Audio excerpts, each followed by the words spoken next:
am singing, hallelujah, hallelujah.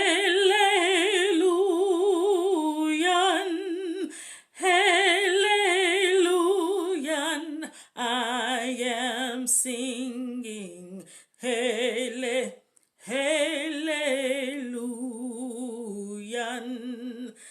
Elders singing, young ones singing, hallelujah.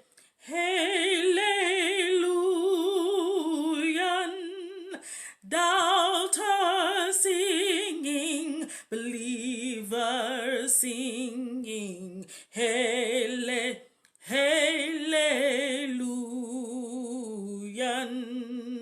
Sisters singing, children singing, hallelujah.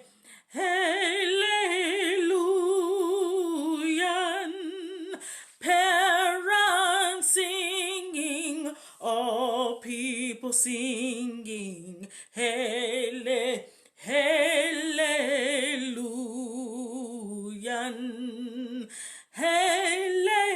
Hallelujah, I am singing, hallelujah,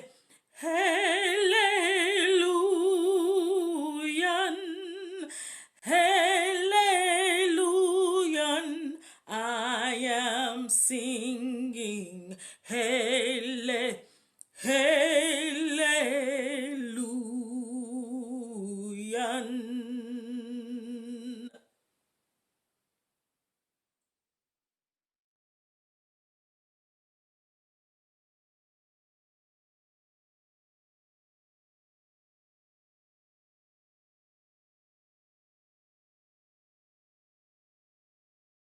Hey ya, hey ya, hey, hey ya, hey ya, hey. Mother, I feel you under my feet. Mother, I hear your heartbeat. Hey ya, hey ya, hey ya, ya, hey ya, hey ya, ho. Hey ya, hey ya, hey ya, hey ya, hey ya, ho. Hey ya, hey ya, hey ya, ya, hey ya, hey ya, ho. Hey ya, hey ya, hey ya, hey ya, hey ya, ho. Hey ya, hey ya, hey. Hey ya, hey ya, hey. Mother, I hear you in the river song, eternal waters flowing on and on. Hey ya, hey ya, hey ya, ya, hey ya, hey ya, ho. Hey ya, hey ya, hey ya, hey ya, hey ya, ho. Hey ya, hey ya, hey ya, ya, hey ya, hey ya, ho.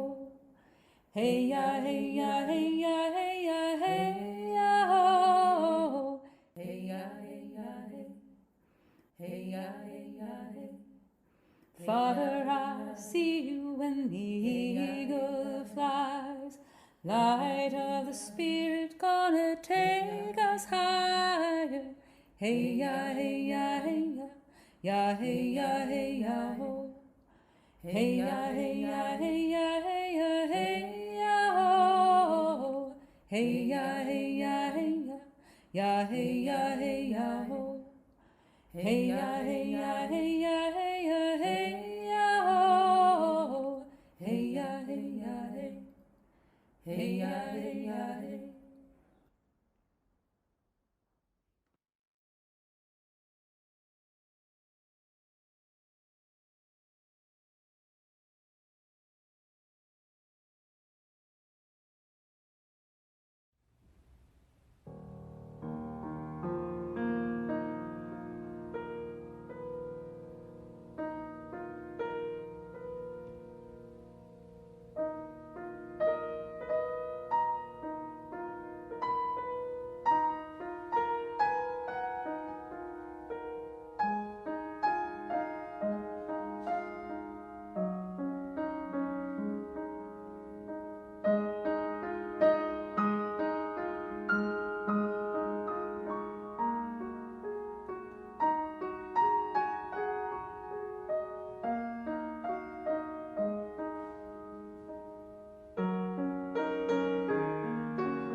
Welcome to the First Unitarian Church of Pittsburgh. I am Erica Shadowsong, Director of Lifespan Religious Education. Today is Sunday of October 31st, 2021. We are so glad that you've chosen to be with us this morning, whoever you are, whomever you love, wherever you are from, you are welcome here. Whatever made you find us and click on the YouTube link, you are welcome to be here with us this morning. Whether you are brand new to this community or a longtime member, you are welcome here.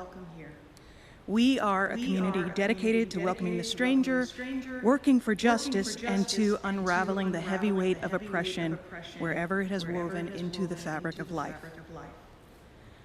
Live here today in our sanctuary is an incredible team of people who have come together to create this service, our ancestors' food for the soul. Our team this morning are Miguel Sague Jr., guest presenter, Chris Rust, Miguel Sague III on music, Christine Baregi, pastoral care, Kathy Fine, our liturgist, Paul Cunningham and Emily Sweeney are our tech crew.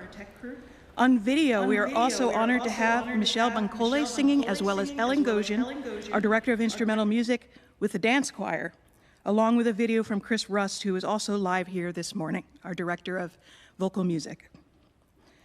On behalf of all of us, thank you for choosing to be here with us this morning. And if this is your very first time with us, please be in touch. We would love to invite you to go to our website if you haven't already. Go to first-unitarian-pgh.org, where you can find contact information or sign up for our newsletter, as well as learn more about us. You are also heartily invited to join our social hour directly following the service, which is on Zoom. You can get that link to the event simply by sending an email to firstunitarianpittsburgh, all one word, @gmail.com. That's firstunitarianpittsburgh@gmail.com. I invite you now to take a breath, to close your eyes, to settle your body.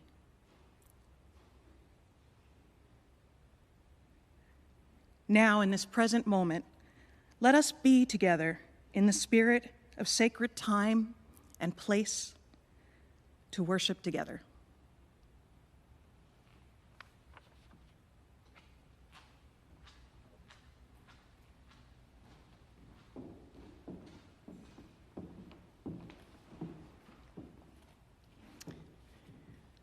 Let us acknowledge this land on which we are gathered.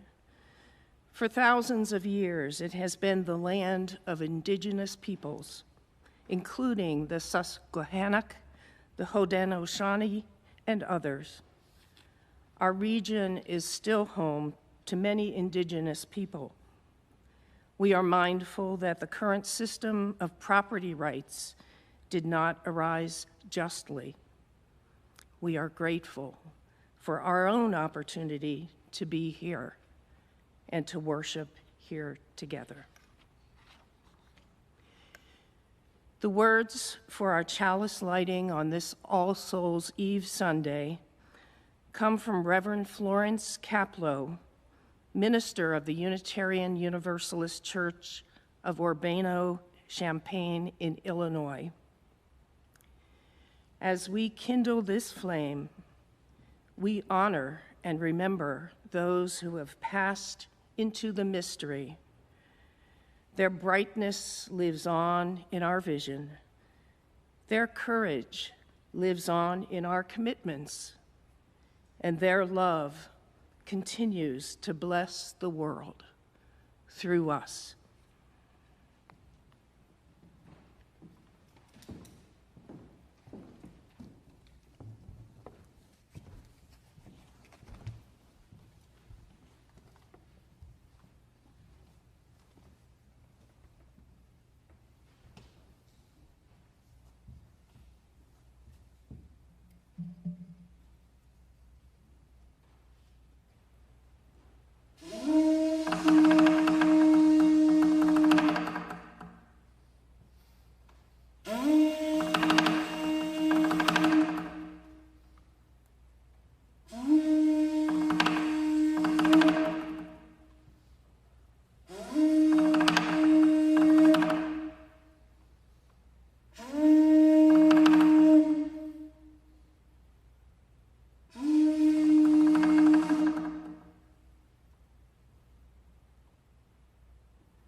The legend of Sky Woman.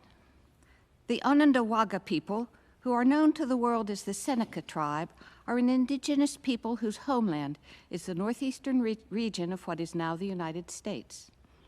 At the height of their history, they controlled a territory that includes areas of western Pennsylvania, eastern Ohio, and western New York State, all along the southern shore of Lake Ontario. The Onondaga tell a story that remembers a time when there was no solid or dry land available on the earth. Everything was water, as far as the eye could see from horizon to horizon.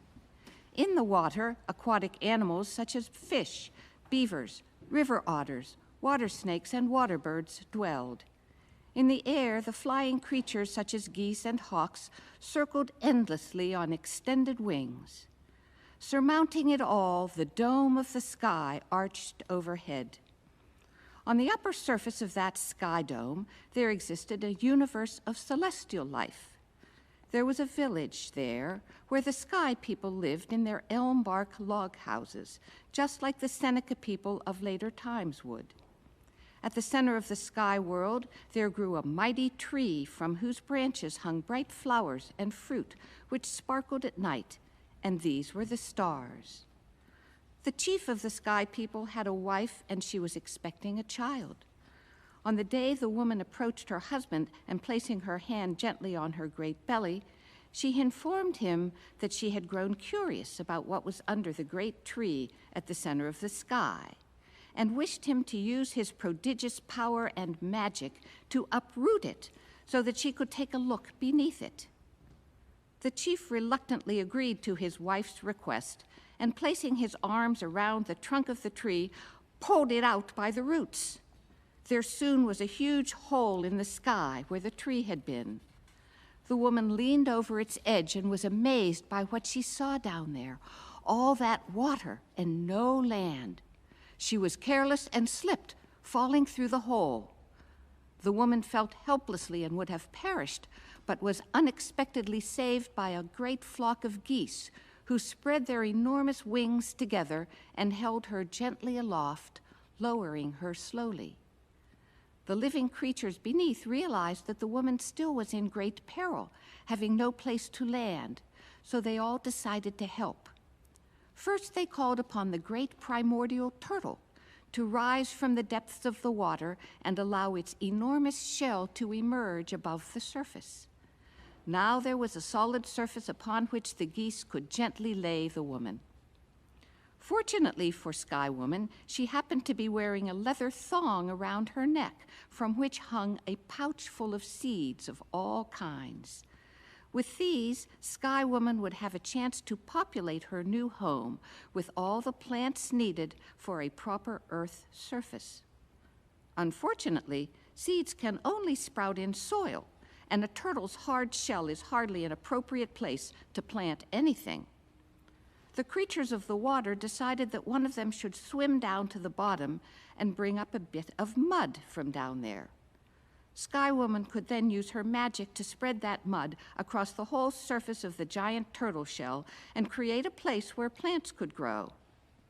First, the big beaver, with his strong, flat paddle tail, attempted the task, but he ran out of breath halfway down and had to return quickly to the surface, gasping for breath. The duck, the river otter, and the loon also all tried but failed, just like the beaver, for the same reason, almost drowning in the process. After several other water animals tried and failed, the tiny muskrat declared that he would try. The others laughed and ridiculed him, exclaiming that how could he think he could accomplish a task so difficult that it had stymied others much stronger than him. But he persisted and dove down. To everybody's surprise, the muskrat re-emerged sometime later with a bit of mud held against his chest by his two tiny front paws. Once the wet soil was placed at the center of the turtle shell, Sky Woman began to walk around it, and with each circle the patch of mud grew and grew until it covered the whole surface, establishing a firm base for the creation of a motherland. The Seneca people call this motherland Turtle Island. It is known by others by the name North America. Sky Woman gave birth to a daughter. The daughter grew up then, eventually married the West Wind and bore to the divine twins, Sapling, the creator spirit, and Flint, the spirit of misfortune. After her death, the daughters of Sky Woman were buried, and from 3 separate places of her grave sprouted the 3 sacred plants that sustain the Seneca people: maize, beans, and squash. The Seneca identify these 3 givers of life as the 3 sisters.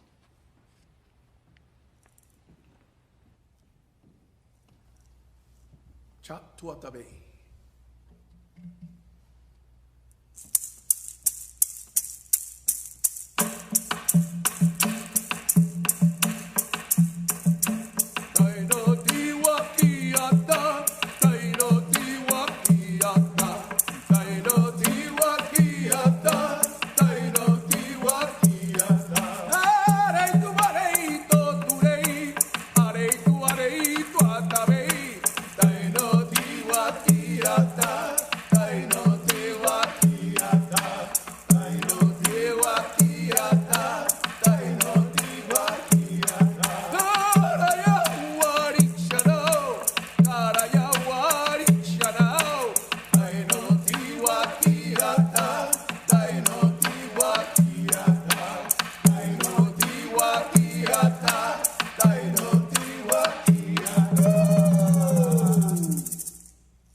Among most of the ancient indigenous cultures of North America, Central America, and South America, the concept of origins and creation were mainly a female affair.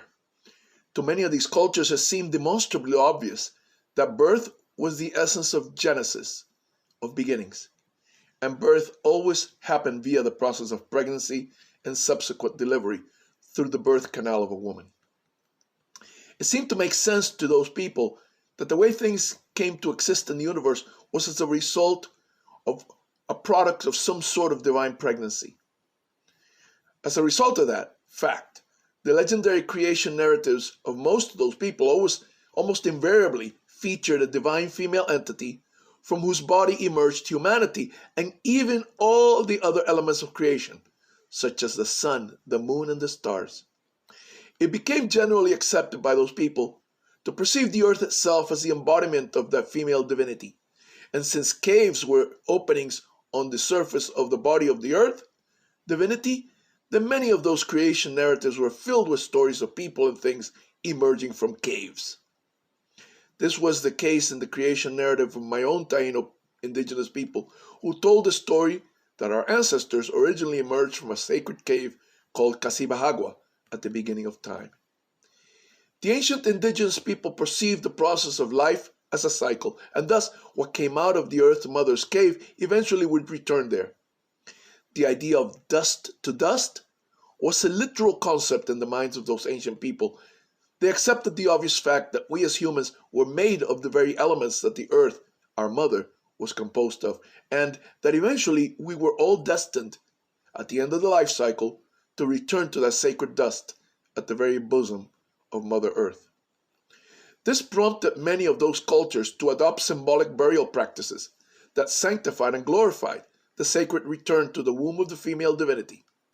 Probably the most profound of those was the custom of burying the departed loved one in an earthenware vessel. My own Taino people on the Caribbean islands oftentimes buried some or all of the remains of the deceased relative in clay pots. In the high Andes mountain nations of South America, the ancestors of the Inca people interred their dead inside huge clay urns known as huacas. The entombment of the dead inside an earthenware vessel brought to a high definition the concept of the return to the womb of an earth matriarch. In the 1950s, a group of indigenous artists, poets, and intellectuals gathered informally at a home in the nation of Ecuador and were inspired by a painting that one of them had created. It showed a semi abstract representation of a woman in the shape of a large clay pot with an embryonic baby inside her. The painting was called Origin. It not only presented an image of where the human being originates, but by invoking the memory of the traditional ancestral custom of clay urn burial, it suggested where the human being would eventually return, to the gentle maternal embrace of the womb of the earth. Two musicians in the group were inspired by the painting to compose a song that confirmed the message of that piece of art. The song is called Vasija de Barro, earthenware vessel.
We come together as a beloved community and hold each other in our hearts and minds with all our joys and sorrows, whether spoken or unspoken.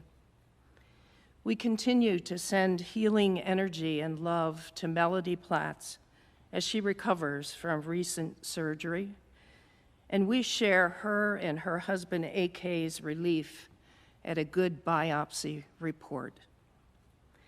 We remember others among us who are experiencing joys, as well as those facing health challenges and losses of various kinds. We are aware that many are faced with heightened difficulties presented by these times that continue to be challenging for all of us. May we find comfort and joy in our connections with each other and in the pleasures that life holds. As we continue to care for one another and for ourselves in all the ways we can, let us take a moment to be silent together.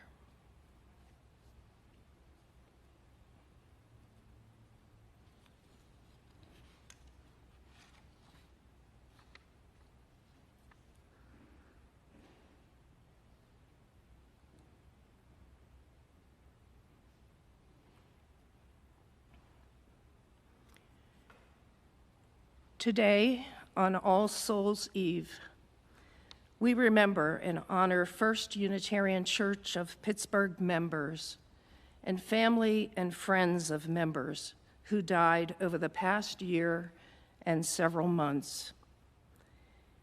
As I read each name, our liturgist, Kathy Fine, will light and set on the table behind me a candle of remembrance to acknowledge each one's spark, energy, brightness, and uniqueness of spirit. I am mindful that many of us were unable to grieve these departed loved ones in satisfying communal ways because of the pandemic's restrictions. May our sacred honoring of them now comfort and warm our hearts, and may our memory of them continue to animate the influence of their essence in our lives and in our world. Penny Hedrick Schaefer, who died on August 26, 2020, best friend of Margaret Noter Stevens. Charles Elliott Whiting, September 23, 2020, brother-in-law of Pat and Bill Schutz. Rosemary Adele Kramer, October 14, 2020, mother of Alice Carnes' niece, Jane Schwartz. Robert Hayberger, November 23, 2020, friend of Nancy Latimer. Lester Les F. Becker, January 11th, 2021, longtime church member. Raymond Ray J. Shinhofen, husband of Mary Shinhofen, both longtime church members. He died on February 15th, 2021. Barbara E. Dahlberg, March 12th, 2021, friend of Amy DeKiki. Elaine M. Stolik, May 7th, 2021, longtime church member. Casey Sullivan, June 17th, 2021, first cousin of Bob Sullivan. Willa Jean Lowry, MD, July 14, 2021, dear friend of Ward and M.R. Kelsey. Manuel Manny L. Brody, July 17th, 2021, longtime church member.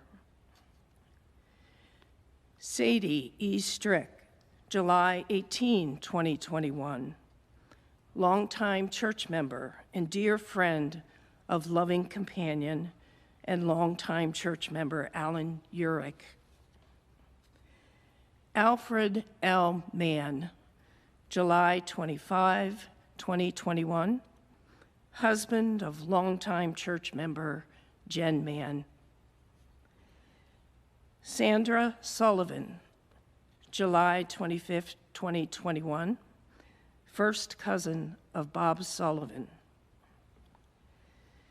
Maria Marino, July 31, 2021, mother of Jim Edward, Sonia Wellington's partner.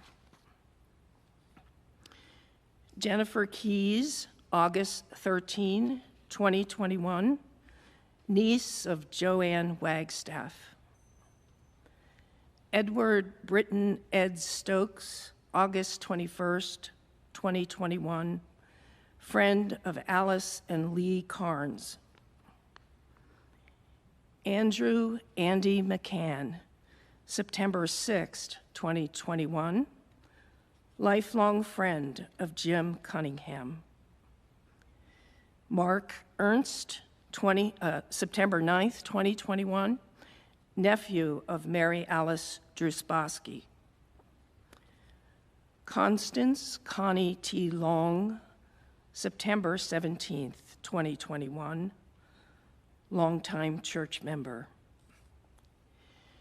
If there is someone else who should be included in this remembrance, whose name I have not received, I invite you to speak it now, right where you are. Let us pause for a moment of silence to lift these loved ones up with gratitude for their lives lived among us, with grief because we miss them, and with hope for the continuance of their essence, memory, and influence in our world.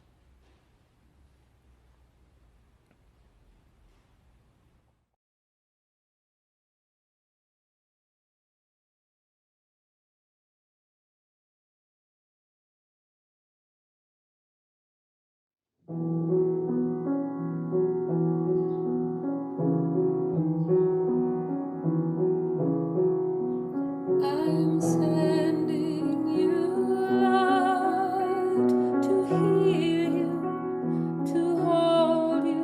I'm sending you light to hold you in love.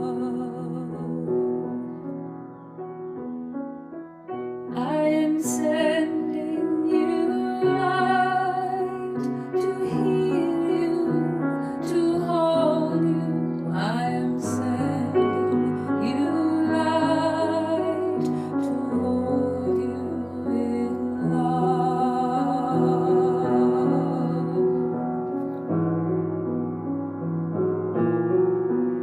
I am sending you light to heal you.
Today is the last day of our annual pledge campaign.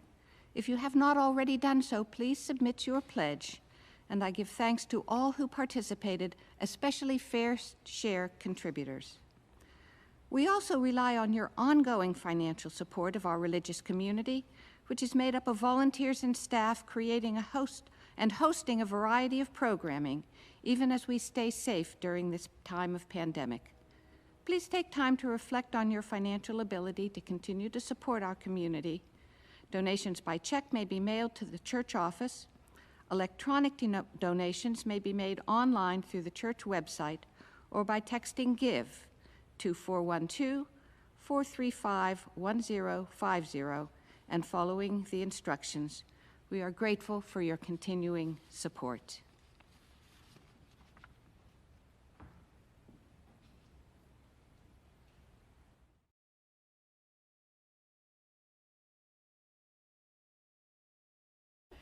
Bright morning stars are rising. Bright morning stars are rising. Bright morning stars are rising. Day is a breaking in my soul. Oh, where are our dear mothers? Oh, where are our dear fathers? Oh, where are our dear parents? Day is a breaking in my soul. They are in the fields a plowing. They are in the fields a plowing. They are in the fields a plowing. Day is a breaking in my soul. Oh, where are our dear children? Oh, where are our dear children? Oh, where are our dear children? Day is a breaking in my soul. They're sowing seeds of gladness. They're sowing seeds of gladness. They're sowing seeds of gladness. Day is a breaking in my soul. Oh, where are our dear loved ones? Oh, where are our dear loved ones? Oh, where are our dear loved ones? Day is a breaking in my soul. They are all around us singing. They are all around us singing. They are all around us singing. Day is a breaking in my soul. Bright morning stars are rising. Bright morning stars are rising. Bright morning stars are rising. Day is a breaking in my soul.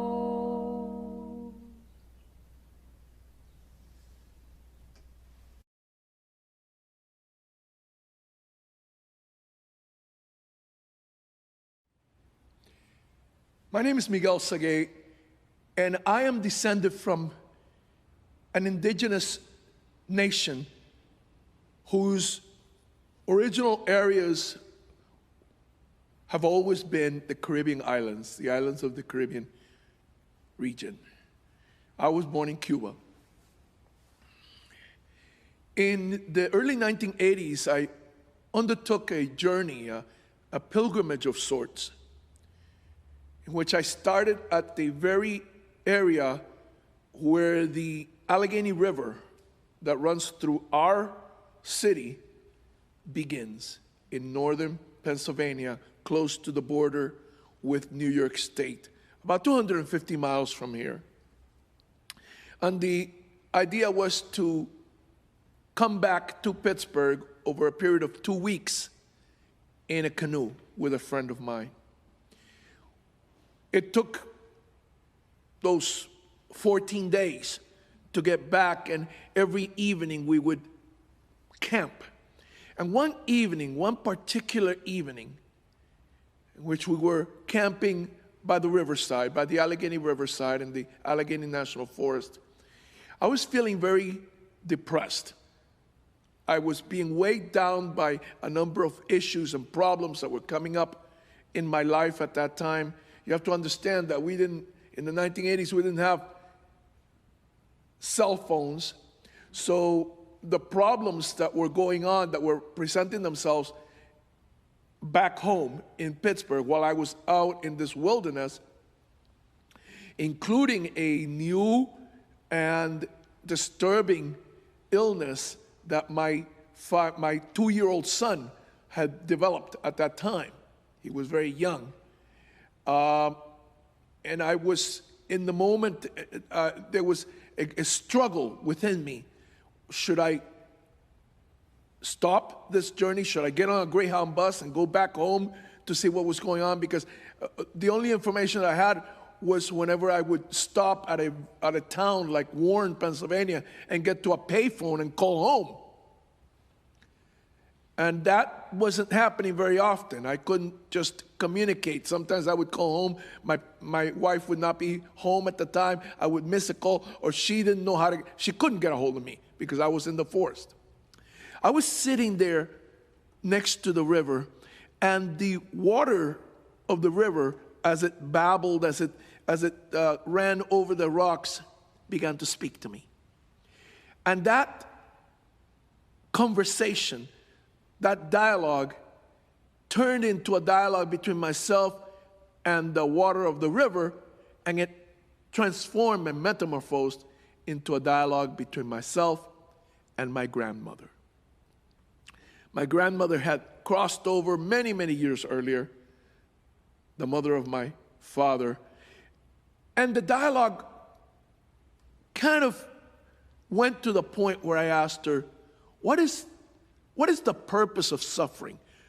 I mean, I've taken on this responsibility to be a parent, and there's all these enormous issues that are revealing themselves in my life. And I think about other situations in which humans have to deal with suffering. Later on, the illness that my son was experiencing at that time became chronic, and he had to suffer a lot over his life. And her response was many layered. First of all, she said, suffering is something that everybody has to deal with, the mighty and the low. Nobody is immune to suffering.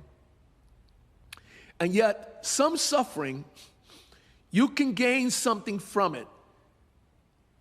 She told me, your son will develop compassion and empathy because of the things that he will experience through his life as a result of this condition that he has. And yet there's other kinds of suffering that have no use. They have no relevance. They come as a result of the greed and selfishness of human beings. And that suffering is suffering that you must do battle against. You must become a warrior.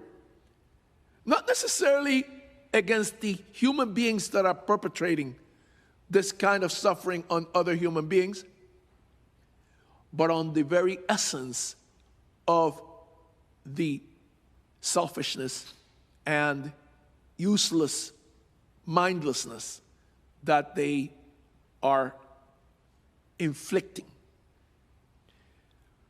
So I had to think about that and deal with it. She used the words, this compassion, this energy that allows us to work towards alleviating the suffering in others, it's a flame, and it must be tended.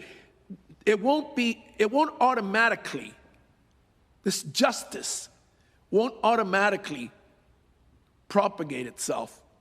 It must be tended carefully like a flame, like a campfire, like the campfire not too far away from you at this particular moment, where you're sitting here by the riverside and you have a campfire. If you don't tend that campfire, it will go out. It will be cold. And compassion and justice are exactly the same. If they are not tended by people like you, they will go cold. That is the lesson that my grandmother gave me that day. It was a lesson of justice and compassion. I wanted to share that with you because those lessons that I received 40 years ago, almost 40 years ago, have remained with me for the rest of my life. And there's something that have helped me in my travel, in my journey, in my life pilgrimage, just as they helped me then in my 2-week pilgrimage.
Chant to Yokahu, the spirit of life and energy, son of Atabe, the cosmic matriarch.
As we extinguish our chalice, please join me with these words which echo in Unitarian churches across the country.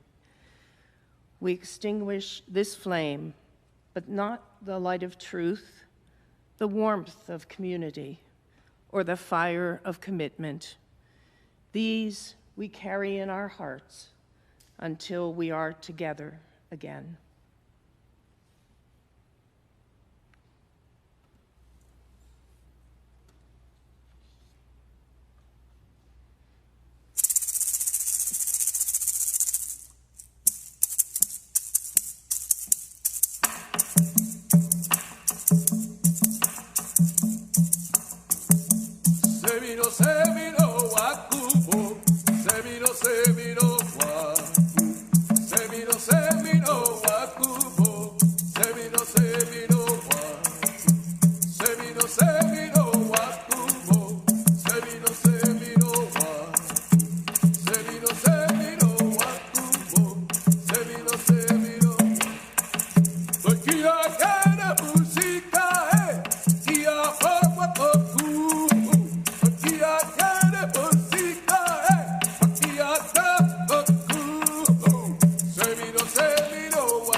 Powerful spirits, oh, hear our prayer. Powerful spirits of